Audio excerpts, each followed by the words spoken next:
èyí lohun tó wà láàrin èmi àti Olúbàdàn tó wàjà, Ọbásanjọ́ ṣàlàyé.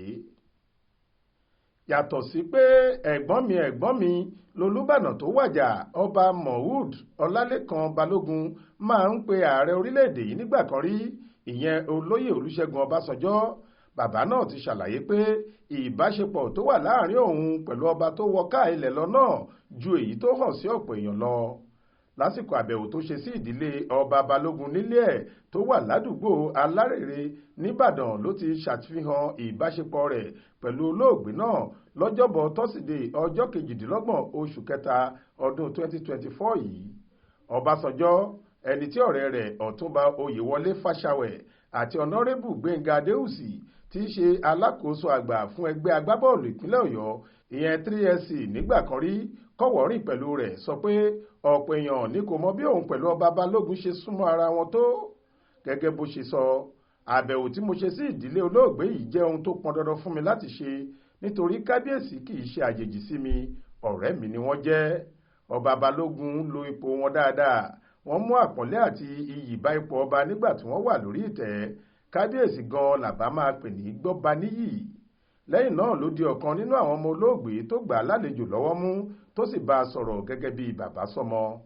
Ọbásanjọ́ ṣàlàyé síwájú pé ó wù wá kí ọba Balógun wà pẹ̀lú wa síwájú sí i, ṣùgbọ́n ọba alápàdúpẹ́ lọ́lọ́run bí kábíyèsí kò bá wàjà lásìkò yẹn, tó bá jẹ́ pé àrà tí kò dùn mọ́ wa nínú lọ́lọ́run fi dáńkọ́. Kì í ṣe bí nǹkan bá ṣe pọ̀ tó ló ṣe pàtàkì, bí kò ṣe bí nǹkan bá ṣe ṣàǹfààní tó. Ìgbésí ayé tó nítumọ̀ ni kábíyèsí gbé láyé, ìwọ̀nba àsìkò tó sì lò lórí ìtẹ́ gbogbo ayé ló mọ̀ ọ́ sí rere. Ẹ̀kẹrin Olúbàdàn ilẹ̀ Ìbàdàn ọba Hamidu Ajíbádé Alhaji Tajudeen Aremu tó tún ti fìgbà kan rí jẹ́ olórí àwọn òṣìṣẹ́ gómìnà ìpínlẹ̀ Ọ̀yọ́. Méjì nínú àwọn ayaba Olúbàdàn tó wàjà, olórí Ọláyínká pẹ̀lú olórí Olúfúnmiláyọ̀ àti díẹ̀ nínú àwọn ọmọ olóògbé náà ni wọ́n gba ààrẹ àná náà pẹ̀lú àwọn èèyàn ẹ̀ lálejò.